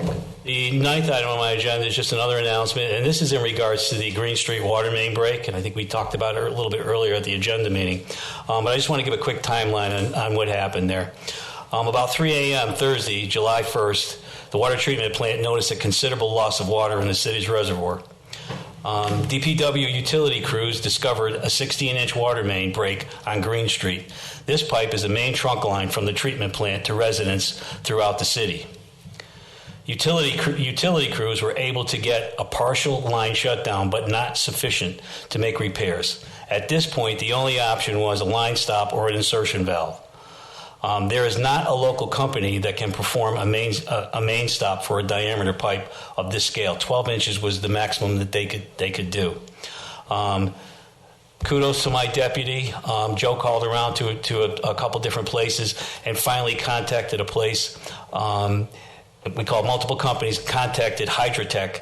Hydrotech Jack Farley Incorporated, and Davis Valve. Those are the companies we contacted. DPW chose Hydrotech, located in Sterling, Massachusetts, to perform the emergency work due to their quick response and availability. While the company's crew were en route, our utility crew continued to prep the area. They excavated an area 75 feet above the break. The utility crew had to use jackhammers to drill through the bedrock to create a 15 by 15 foot space to facilitate the new valve in bedrock. At approximately 7 p.m., Hydrotech began work on the permanent 16-inch gate valve that meets AWWA standards. This decision was made through considerable thought. In the event of future emergencies, this valve will be utilized to shut off the water. So the valve that they put in is still there. It remained there. The valve insertion was completed around midnight, and the utility crew then proceeded to assess and repair the 10-foot break in the main. So it was completed at midnight, and these guys are looking down the street, and it was raining, and they still have to repair a 10-foot piece of pipe that was still, it finally got shut down. It was unbelievable. The work was completed, and the water was restored at 6:30 a.m. So they stayed all night, 24 hours. These guys were like zombies. I mean, I couldn't believe the work that they did. I left at 2, and I mean, I couldn't get my eyes open, but they just got, and they had to jackhammer the majority of the work. Thursday morning, the DPW staff alerted many major businesses and residents, including Saratoga Hospital, Ball Plant, Quad Graphics, YMCA, Saratoga Schools, etc., of the break, and asked to conserve water use as much as possible because we were losing a lot of water in the reservoir that's up on North Broadway. Through this whole event, DPW and water treatment plant staff were in constant contact with the New York State Health Department. Just after 8:30 p.m. Thursday evening, the health officials ordered a precautionary boil water advisory for the entire city. This happened at 8:30 Thursday night on a holiday weekend. This again was strictly a precautionary measure by the Department of Health. DPW staff immediately began a process of alerting the residents and businesses. In order to get this message out, a press release was issued to 12 major news outlets, the city's website, Nixley, a community information service that sends out text messages or email notifications, the city, and DPW's Facebook pages. All DPW phone messages were changed to reflect the alert. We changed all our phone messages. If people called DPW, obviously there was nobody working, they would have got the message. During the boil advisory order, I was contacted by Dan Ladd, and Dan Ladd is the general manager of the local Walmart, who offered an incredibly generous donation of bottled water to the residents of Saratoga Springs. While DPW was working on a plan for distribution, we received notice from DOH to lift the boil water advisory. And I'd personally like to thank Dan Ladd and Walmart for their generous offer of a donation of water. This is a tractor trailer full of water. Oh, that's really incredible. I didn't know that. The tractor trailer full of water, yes. Wow. We got it on Saturday, probably around, 11 o'clock. So I decided to wait because we knew because of the two-day boil. 48 hours, yep. Yeah. Mm-hmm. We said, listen, if there's an issue, we have a backup plan. But we had, maybe 20 pallets of water. It was a tractor trailer full of water, bottled water. And he called up and he said, listen, I got it. I'll deliver it over to you. And fortunately, we didn't need it because that's when the boil water was lifted and people could, go back to resume normal use. But and I talked to him today, and he did say to me today, in the event that anything ever happens again, don't pick up the phone and call me. Don't hesitate. So there's always that's a good neighbor. I can't say enough about Walmart and what and that part of it. The city was contacted approximately 3:52 p.m. on July 3rd, 2021 by the Department of Health that the 2 consecutive water sample results received from the city were satisfactory and the order had been lifted. All the above resources were again contacted to alert residents that the boil water order was lifted. DPW staff also distributed documentation to local restaurants. We printed up a bunch of flyers and sent people down Broadway, handed it out as soon as we got the notice. So the restaurants, on Broadway in the immediate area got the notice. In the future, I'd like to encourage all residents, and we talked about this today too, and I would like to encourage all residents, if you have not already signed up for the city's alerts through the city's website, www.saratoga-springs.org, go to services and select notify me. From there you can sign up to be alerted through text or email and select the alerts you wish to subscribe to. I know I got the alert when it sent out. We immediately got it to Kevin. Kevin immediately put it on the website. Did a great job.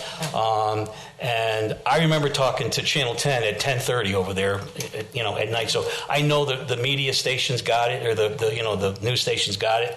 But I went on. I got the notification from my deputy, and she says, maybe you didn't sign up, Mayor. I didn't sign up.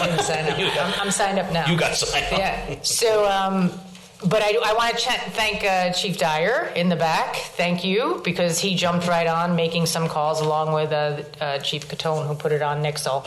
So I think that, we were all in communication, and it worked out really well. Yeah.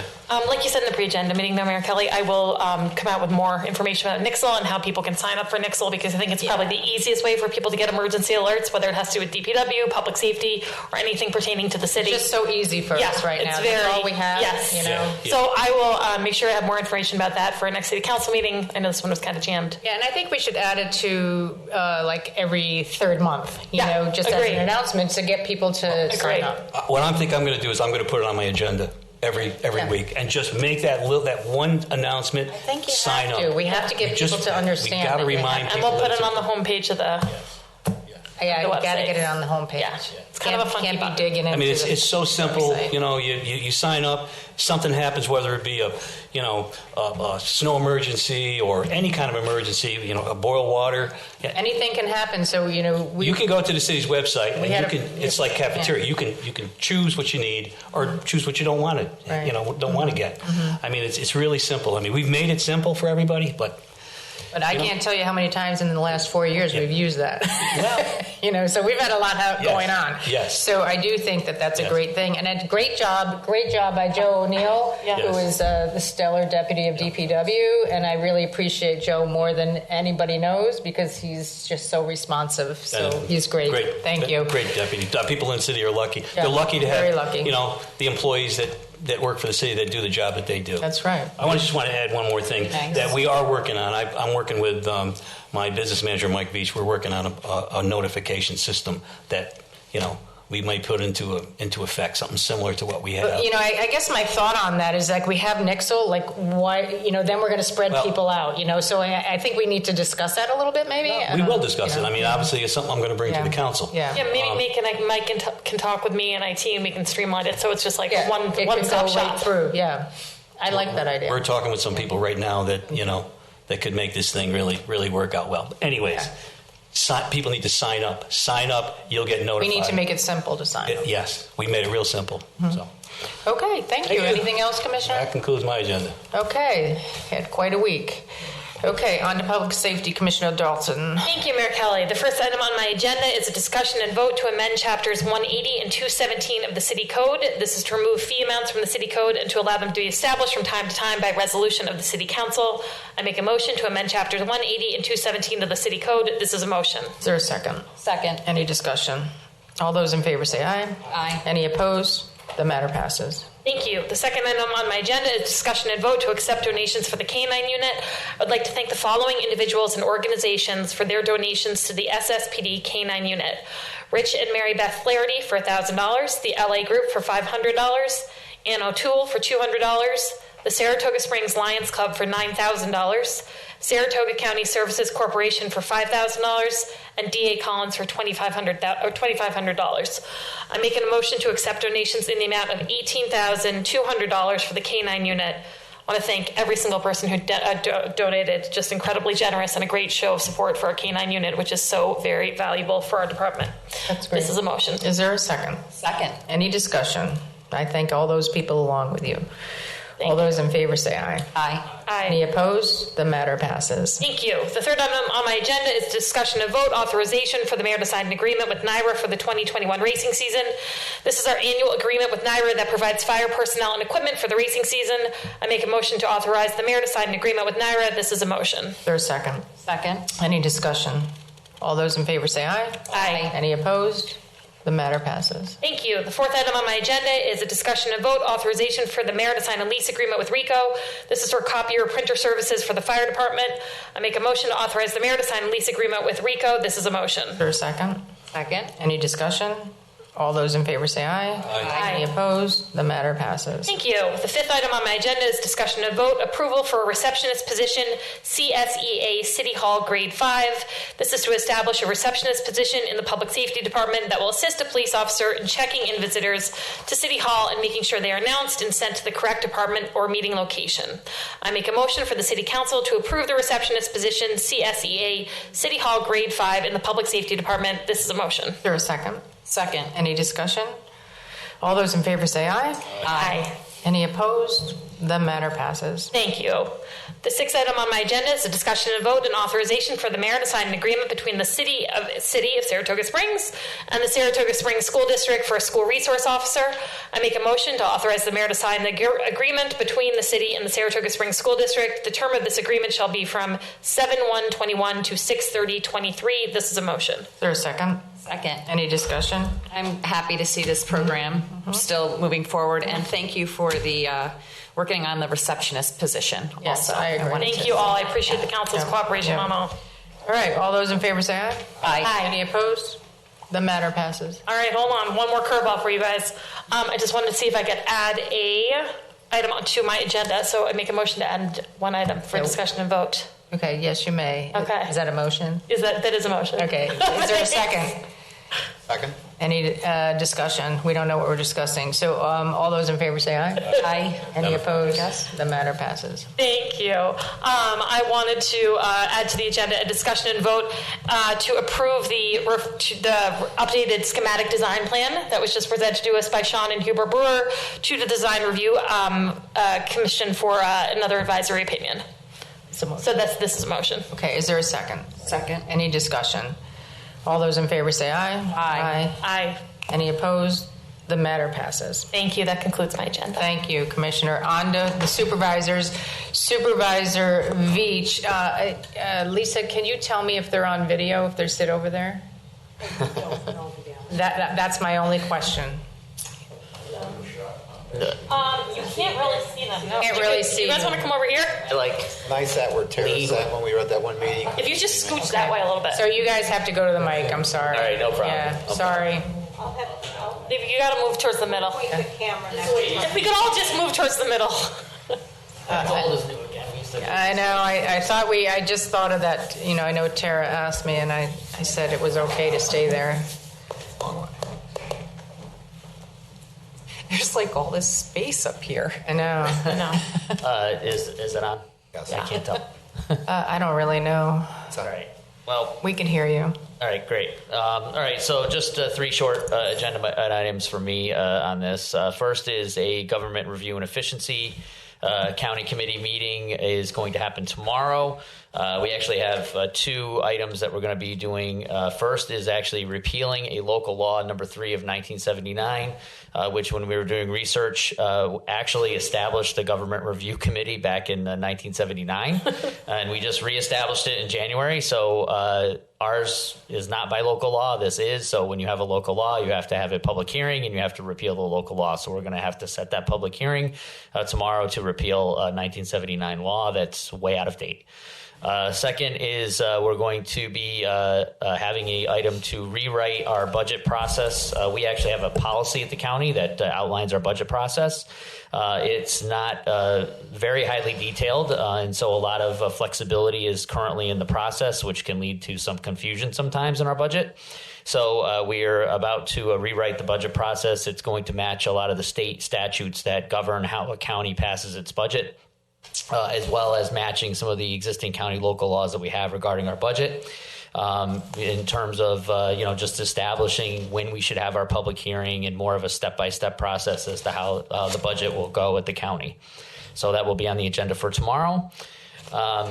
And I'm just looking forward to it. I mean, I definitely know I have some issues with how we've run our budget at the county in the past, and I'm glad that some of the changes will occur going forward to make it a little bit more efficient for the supervisors, as well as for the public.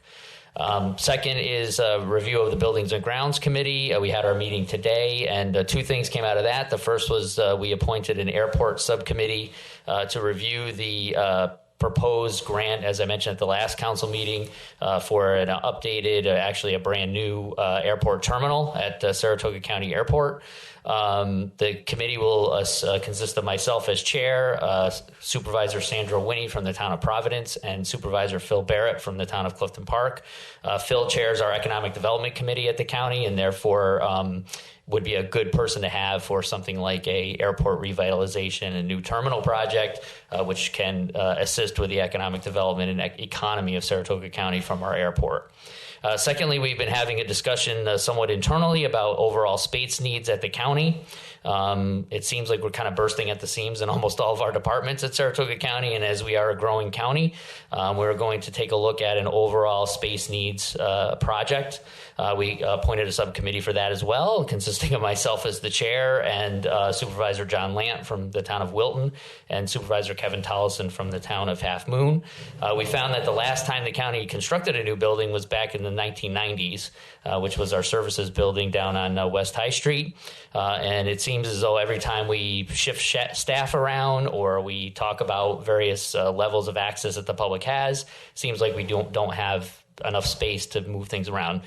Frankly, it all really started with the Commissioner of Elections, who is having some trouble with accessibility to the Board of Elections office. As we have early voting now, a lot of folks never had to go to the Board of Elections office. Now they do. They're finding it hard to get there. It's difficult there's no signs. It's very difficult to find. Yes, and so he had actually come to me, this is Commissioner Shira, saying that, they need to figure out what to do because they're having some problems with that. And I agree. And so then we started talking about other departments. What do we do if we move Board of Elections? And it kind of became like, well, we can't really move them, but we need to move them, and those kinds of logistical issues. So we're looking at seeing what it might cost to hire a consultant for us to look at our space needs and figure out what we should do to go forward. And so that'll be probably really done during the budget process, but the subcommittee will manage that. And last on my agenda is just to announce. Can I ask a question? Yes, Are you ma'am. paperless at the counter? No. So that can save you a lot of room. Well, there's that too, and we store tons of documents all over the place. Yes, I mean, we found that here. So in our building and planning department, yeah, that was actually mentioned today by our county administrator. I feel a committee coming on. Yeah, he said there was tons of filing cabinets all over the county with all these paper documents that we really need to digitize and kind of save. There's some your space. consultant. So. All right, thanks. So, maybe I don't know. we could have you on board if you want. No, not me. You need to hire a consultant to take care of your paper, not me. I don't want any part of that. This is enough. I'm done.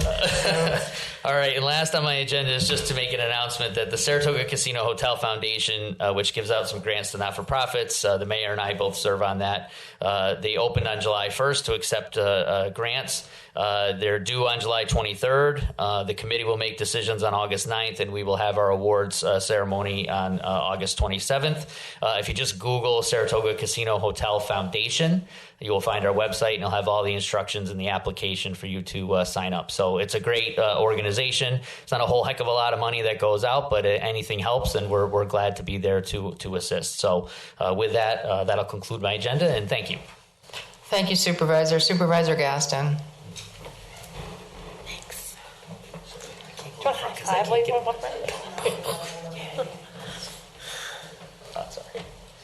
Thank you.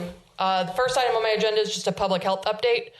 Fortunately, we are doing very well in Saratoga County with regards to COVID. We are seeing some uptick in New York State because of the Delta variant, but that is not evident in our numbers here. We currently have one person hospitalized, and we've had 7 positive tests in the past 7 days. So that is significantly different than where we were before. As of right now, we have 64% of Saratoga County population who have completed the COVID vaccination. So that is incredible, and that is a testament to all of our residents and their very hard work, including when vaccines were very difficult to get in the county. So I personally want to thank you for all of that. If you have not gotten vaccinated, please do, because the data indicates that most of the significant illness and deaths are related to those who are not vaccinated. So if it is possible for you to get vaccinated, please do so. If you cannot, you can't. But those of us who can, please do if you are able, so that we can help protect those who cannot get the vaccine, including our children, who hopefully will be able to get it this fall. In related public health news, I regret to say that I have been removed both as chair and as a committee member from the Health and Human Services Committee at the county, and therefore will no longer serve the position effective a couple of days ago. So I will still provide updates as available, but I will no longer have that position. The second item... Are you still on the committee? No, I've been removed from the health committee entirely. You've been removed entirely. Yes. I just want to make a comment on that. You were a lifeline for us during COVID, and when I needed information about this virus and what was happening in this community, you had the answers every single time I needed them. And I think I don't know what's going on at the county level, but I think it's a travesty that you've been removed from that committee. I think it's unfair and unwarranted based on the performance and experience I've had with you over the last year plus dealing with this pandemic. I appreciate that, but each supervisor serves on committees and in leadership positions at the pleasure of the chair, and the chairman of the board may add or remove as he chooses, and he chose. And I understand that. This is news to me, so I just want to say I think you were excellent in this position and in this position as chair, and I understand things happen, but you did a great job with it. I mean, during a massive pandemic, and nobody communicated better than you did. Well, and it will not stop me from advocating for the city, and I appreciate all the work that the council has done and my fellow supervisors. So, yeah, I just did want to make that announcement, make that clear. Thank you. The second item on my agenda is regarding the county website. I know that we've talked, as you're speaking of paperless and technology and transparency, we are working on upgrading the county website. And I have posted on my Facebook and will make available, there are two links. One is for the county website. It's bit.ly, so bit.ly/Saratoga County website, where you can tell me what you think about our website as it is. We're doing some review from inside the county government, what we think the website needs to have, but we also need to make sure that we have our community's engagement in it. Can you use it? What do you think about it? Are you able to find what you need? These are all very important things. And the more comments we have, the more we're going to be able to readjust how we perform so that we can meet the needs of our community, whether you need more or less. On a similar note, the third item on my agenda is regarding our ARPA funding. And if you go to bit.ly/Saratoga ARPA, so ARPA, you can give me your thoughts on how the county should spend our federal money. We've had a number of discussions about things that could be used with our county ARPA funding, that's a tongue twister, but unfortunately the county has yet to determine a process by which to distribute or allow organizations or communities to apply for it. So I would like the community's opinion on how we should utilize that so that we can have a process in place as soon as possible, because the purpose of the money is to help support our community in coming out of COVID, whether that is our city and town governments or whether it's direct assistance to our communities or organizations. Both of those will be on my Facebook page. Please feel free to share them. Again, the more comments and responses we get, the more accurate our analysis of them will be. And that concludes my agenda. Thank you. Thank you, Supervisor. Any other business from the council? It's nice seeing everyone in person. And we are adjourned. Thank you. Public Affairs programming on Look TV is underwritten by the generous support of Pennell's Restaurant, classic Italian-American food since 1922, and Stored Tech, technology solutions for computers, networks, and phone. Stored Tech, your technology, our passion. 1922, Babe Ruth debuts with the Yankees. WGY signs on air. Exterminator wins the Saratoga Cup, and Pennell's Restaurant opens its doors for the very first time. For 5 generations, Pennell's has been preparing delicious Italian food, served in a comfortable, home-like setting where everyone is welcome. 90 years of authentic Italian recipes, 90 years of the freshest ingredients, and 90 years of the finest classic Italian dishes, all made daily by hand. Pennell's Italian Restaurant, a Saratoga dining tradition since 1922. Most cybersecurity firms deal only with prevention, the systems that block hackers and viruses. Stored Tech knows the root cause is actually good people doing bad things. So we offer a security training program which includes certifying all participants to show they understand the basics. Technology solutions for computers, networks, and phones. Stored Tech, your technology, our passion.